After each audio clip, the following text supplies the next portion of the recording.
Are you seeking a more meaningful spiritual connection beyond the everyday rituals?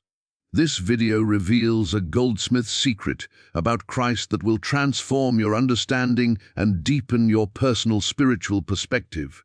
Discover how moving beyond mere observance can lead to a more profound, impactful relationship with the divine. Your spiritual journey is about to get an upgrade. All right, family, settle in for a second. Let's get quiet. Now, how would Joel himself kick this off? He wouldn't hit you with a bunch of fancy theology talk. Nah.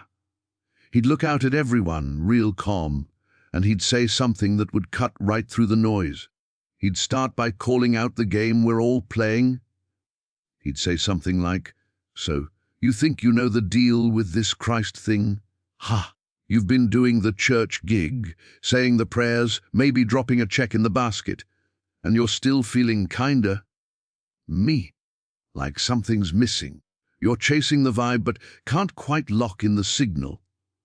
That was his whole move. He'd call out that itch we all feel but can't scratch. He knew we were all tired of just going through the motions, the rituals, the empty routines, thinking that was the whole point. Well, buckle up, because what he uncovered about the real, raw power of the Christ wasn't about adding another item to your spiritual to-do list. It wasn't about getting on your knees.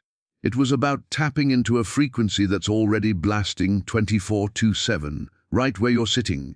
He found the cheat code, the back door to a peace and power that doesn't come from outside but erupts from within. So, if you're ready to ditch the rulebook and find out what this is really about, you gotta stick around for the whole thing. And if this hits you right in the soul, do us a solid like the video, drop a 777 in the comments if you're tuning into this new frequency, and subscribe so you don't miss the deep dive. Let's get into it.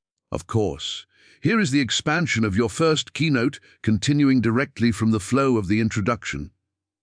So, if you're ready to ditch the rulebook and find out what this is really about, let's get into it. This first point is the foundation of everything Joel laid down. We're talking about ditching the rulebook to find the flow. Now, what does that even mean? We all have these rulebooks, right? They're not always physical books. They're the mental checklist we carry around for being a good spiritual person. Gotta pray before meals, gotta get to a building on a certain day, gotta say the right words, read the right verses. And look, there's nothing wrong with any of that on the surface. But Joel saw a major trap there. He saw that we were mistaking the map for the territory. We were so busy following the directions perfectly that we forgot to look up and experience the actual destination. The rituals become the whole game. It becomes about external performance, doing the thing so you can check the box and feel like you're right with God. But that's a spiritual hamster wheel. You're running and running, following all the rules, but you're not actually going anywhere new on the inside. You're just getting tired. That feeling of meh. That emptiness after you've done everything, right? That's the proof that the rulebook is failing you. It's giving you the form of godliness, but it's completely missing the power. It's like having the absolute best, most high-tech recipe for chocolate cake, but you never, ever get to taste the cake. You just keep reading the recipe over and over, thinking that's the same thing. Joel's bombshell was this: the Christ, the real deal, isn't a set of rules to be obeyed. It's a conscious living presence. It's a flow of infinite intelligence and love that is already in operation, right here, right now. Your job isn't to follow a manual to somehow attract this presence. Your job is to get your own mental clutter, your own rule-following ego, out of the way so you can realize it's already flowing. You don't create the flow. You align with it. You yield to it. Think of it like a river. The rulebook is you standing on the bank with a detailed list of instructions on how to be a perfect swimmer. You're studying the strokes. You're practicing the breathing on dry land. You're measuring the current. You're doing everything by the book. But you're still on the bank. You're separate from the water. Finding the flow is the moment you stop analyzing the river from the outside and you finally just jump in. Suddenly, you're in it. You're supported by it. You're moving with its power. The rules didn't get you there. Letting go of your separation did. This is the monumental shift. Goldsmith is moving us from a religion of doctrine to a consciousness of experience. It's not about what you're supposed to evdo. It's about what you can realize and become from the inside out. All those rituals and rules, they were only ever meant to be training wheels, pointers to get you to a certain state of awareness. But if you never take the training wheels off, you'll never know what it truly feels like to ride. You'll be forever dependent on the external support. The real spiritual life begins when the training wheels come off and you discover the innate balance you've had all along. That's the flow. It's the effortless being that happens when you stop trying so hard to perform spirituality and start allowing it to live through you. This is why the rulebook has to go. It's a crutch you were meant to outgrow. And that's the crucial pivot, because once you ditch that external rulebook, you're forced to ask the real question. Okay, if it's not about the rules, then what is this crest I'm supposed to be connecting with? And this is where Joel drops the ultimate truth bomb that changes everything. We have to get this straight. Christ ain't a person. It's the ultimate vibe. Now, hold on, don't check out. I know that sounds wild to ears trained in traditional religion. We've all seen the pictures, the statues, the guy with the beard in the flowing white robe. For centuries, we've been sold this idea that Christ is a historical figure, a person separate from us, a celestial CEO we have to petition for blessings. But that, according to Goldsmith, is the foundational misunderstanding that keeps us stuck in ritual. It keeps the powers out there. If Christ is a person, then he's a separate entity, and spirituality becomes a long-distance relationship where you're hoping he picks up your call. But what if that's not it at all? What if the story of Jesus is actually a cosmic metaphor, a perfect illustration of what happens when a human being becomes so utterly transparent, so completely vacant of personal ego and will, that the one universal divine consciousness, the Christ, can shine through them unimpeded? Jesus the man was the vessel, the Christ was the content. He was the individual flute that allowed the breath of God to play a singular, beautiful melody. Your job isn't to worship the flute, your job is to become one yourself. So, what is this ultimate vibe? It's the animating intelligence behind the entire universe. It's the creative principle that orchestrates galaxies and guides the seed to sprout. It's the infinite, unconditioned, loving mind that is the actual substance of all being. It's not a guy in the sky, it's the very fabric of the sky and the earth and you. This Christ is the divine logos, the word, the active, living truth that is forever expressing itself as harmony, as life, as supply, as peace. It's the operating system of reality itself. When you get this, the whole game changes. You stop looking for God and start looking I as God. You stop praying to a distant Christ and start realizing that your very awareness, your I am-ness, is the very place where this Christ is happening. It's the light that lighteth every man that cometh into the world.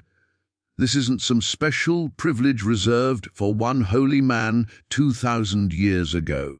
This is the core identity of every single one of us. We're all individual expressions of that one infinite consciousness, just like every wave is a unique expression of the one ocean. This is the ultimate vibe, the frequency of pure being. It's not something you believe in. It's something you tune into. It's the signal of harmony, wholeness, and perfect life that is forever broadcasting. Your sense of lack, your fear, your sickness, that's just static. That's the ego's noise interrupting the clear signal. The spiritual journey, then, isn't about acquiring something new. It's a process of removing the static, the false beliefs, the personal sense of separation, so that the signal that's always been there can come in loud and clear. You don't need to find the Christ. You need to recognize that the Christ is what you and everyone else truly are once all the personal drama and mental clutter is silenced. This recognition is the game changer.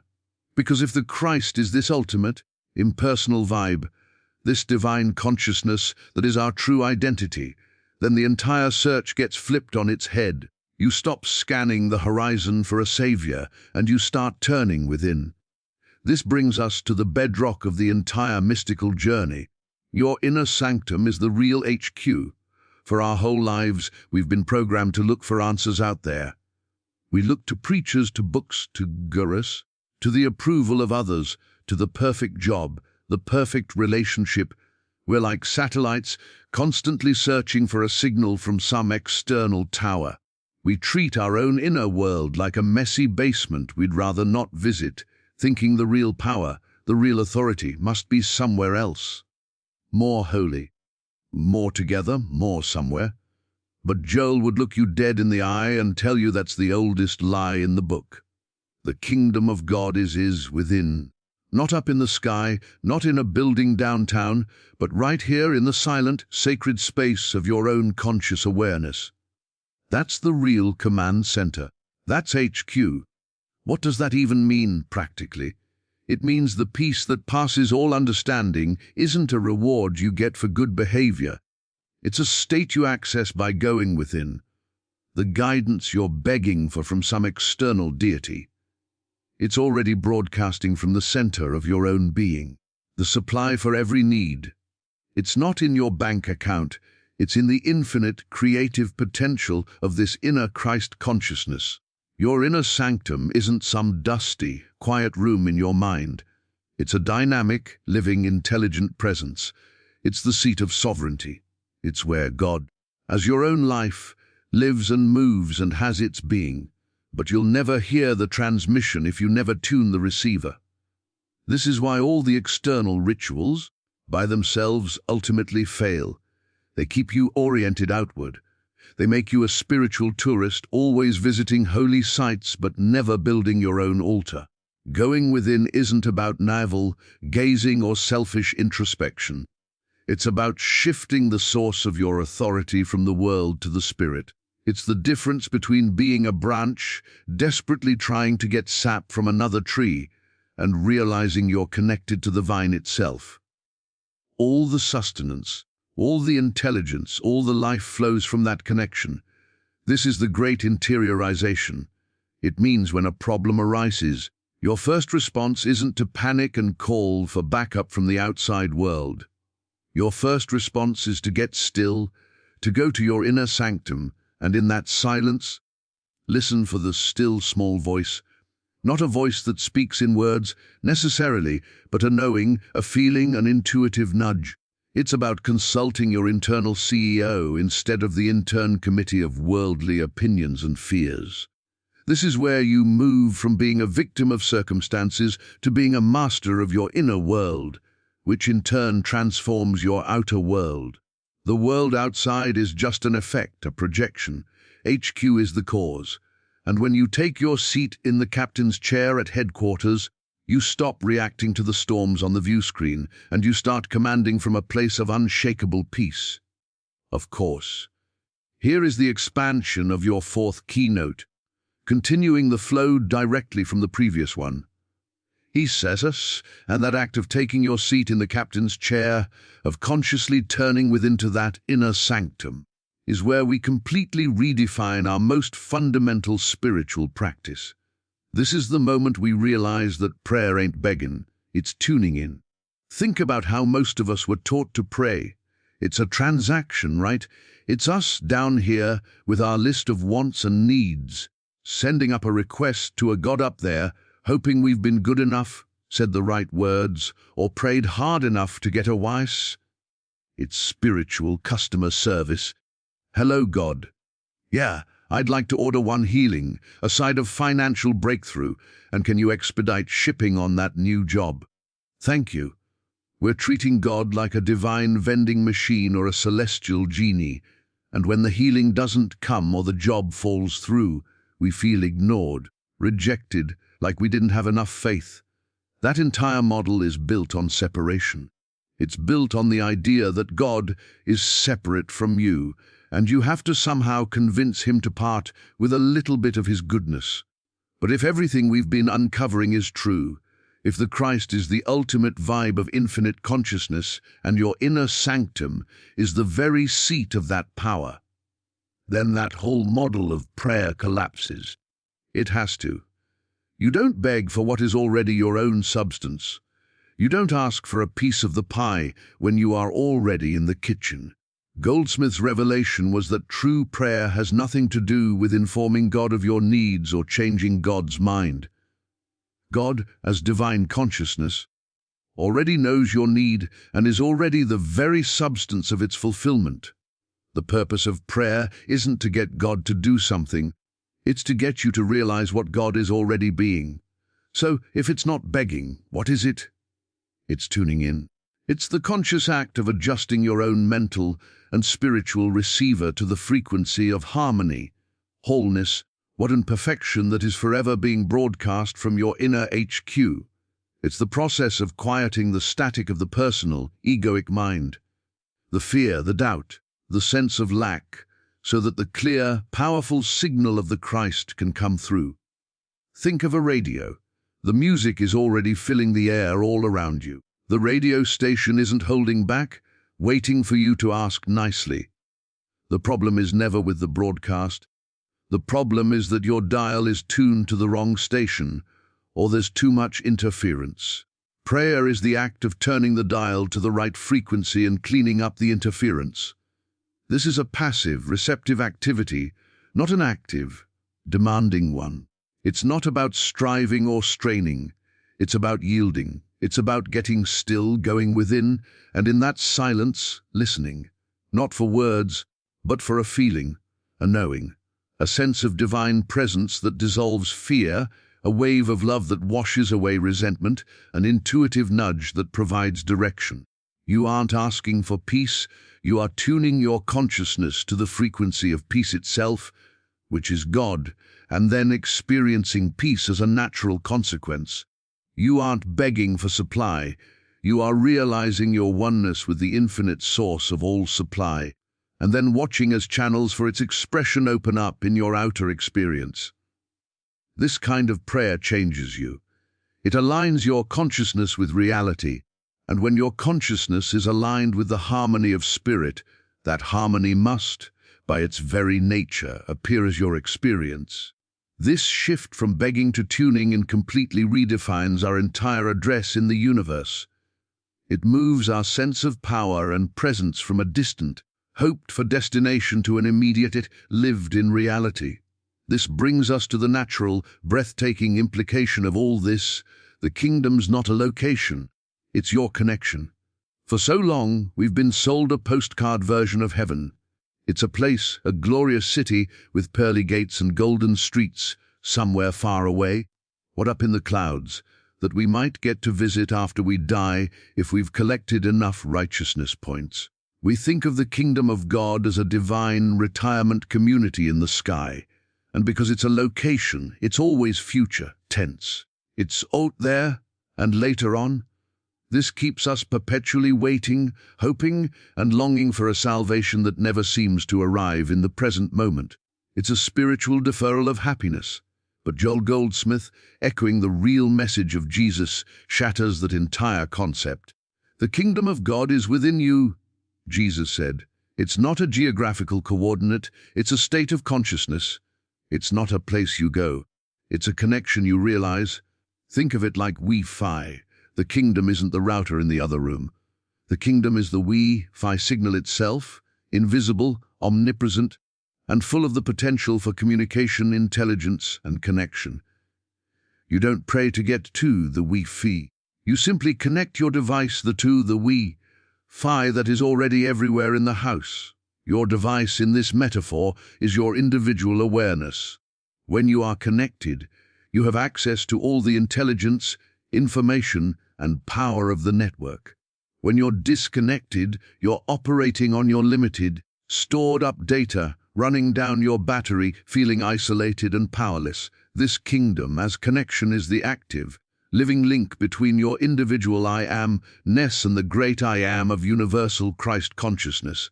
It is the conscious union, the seamless flow where the wave knows itself to be one with the ocean. This connection isn't something you have to build from scratch or earn. It is the fundamental truth of your being. You are already hardwired for it. The only thing that exists is a state of conscious awareness of that connection, or a state of ignorance of it. The sin that the Bible talks about is simply this state of ignorance, of being offline from your divine source, believing yourself to be a separate, lonely device. When you understand this, your entire spiritual ambition changes. The goal is no longer to get to heaven. The goal is to realize heaven, to become so consciously aware of this inner connection that the harmony, peace, and omnipresence of the kingdom become the very atmosphere of your life, right here, right now. You begin to see that every challenge, every problem, every moment of lack or fear is just a symptom of a temporarily weak signal. The solution is never to fight the problem on the outside, but to retreat within and re-establish the strength of your connection. You stop trying to rearrange the furniture in a dark room, and instead you focus on flipping the light switch. The connection is the switch. When that connection is strong and clear in your consciousness, it illuminates your entire experience. Supply isn't something you chase, it's what flows through the connection. Healing isn't something you beg for. It's the natural state of an individual who is fully conscious of their oneness with the wholeness of spirit. Your life ceases to be a desperate quest to reach a holy city and becomes the natural, effortless expression of the holiness you are already connected to. And this is where the rubber meets the road. If the kingdom is a connection we realize, not a place we travel to, then how in our crazy, busy, notification buzzing world do we actually plug in? How do we strengthen that signal? The answer is the most counterintuitive, yet most powerful, practice in the entire mystical arsenal. The secret's in the silence, not the show. We live in a world that worships the show. The big, loud, dramatic displays, the emotional worship services, the eloquent public prayers, the perfect spiritual social media posts. We equate noise with power and activity with progress. But in the realm of the spirit, it's the exact opposite. The world of effect is loud, the world of cause is silent. God is not in the earthquake, the wind, or the fire, but in the still, small voice that comes after all the noise has died down. All the external rituals, the chanting, or the lengthy prayers, they have their place as training wheels, but they can become a form of spiritual noise that actually prevents us from hearing the one thing we need to hear. We're so busy talking to God, we leave no space for God to talk through us. Silence is not just the absence of sound, it is a positive, potent force. It is the womb of all creation. In the absolute silence of your own being, when you consciously quiet the chatter of your personal mind, your worries, your to-do lists, your opinions, your memories, you are doing the most profound spiritual work possible. You are not just relaxing, you are making yourself vacant. You are clearing out the tenant of ego so that the landlord, the divine consciousness, can take full possession. In that sacred hush, a transfer of authority takes place. You are stepping aside and letting the principle of the universe operate through you as you. This is the secret Joel uncovered. You don't think your way to God. You can't figure out spiritual truth with the intellect. The personal mind is the problem, not the solution. Truth is revealed in the gaps between your thoughts. It's felt in the stillness that follows when you consciously surrender the need to control, manage, and understand everything. It's in this silence that the Christ, the ultimate vibe, announces itself not as a thought, but as a felt sense of presence, a wave of peace, an intuitive knowing that resolves problems the mind couldn't untangle. This is where real healing happens, not because you begged for it, but because in the silence you touched the reality of wholeness and your body conformed to that truth. This is where supply is recognized, not because you outlined your need, but because in the quiet, you felt the infinite substance of your source and your world rearranged to reflect that abundance. The show is the ego's attempt to prove its own spirituality. The silence is the soul's surrender to the spirit that already is. Going within to that quiet place isn't running away from the world. It's going to the control room to reset the entire system. The more you cultivate this practice of inner silence, the more you carry that quiet center with you into the noise of daily life. You stop being a ping-pong ball bounced around by external circumstances because you are anchored to the rock of stillness within. The answers you seek, the peace you crave, the power you need, they aren't manufactured in the frenzy of activity. They are revealed, received, and radiated from the limitless depths of your own sacred silence.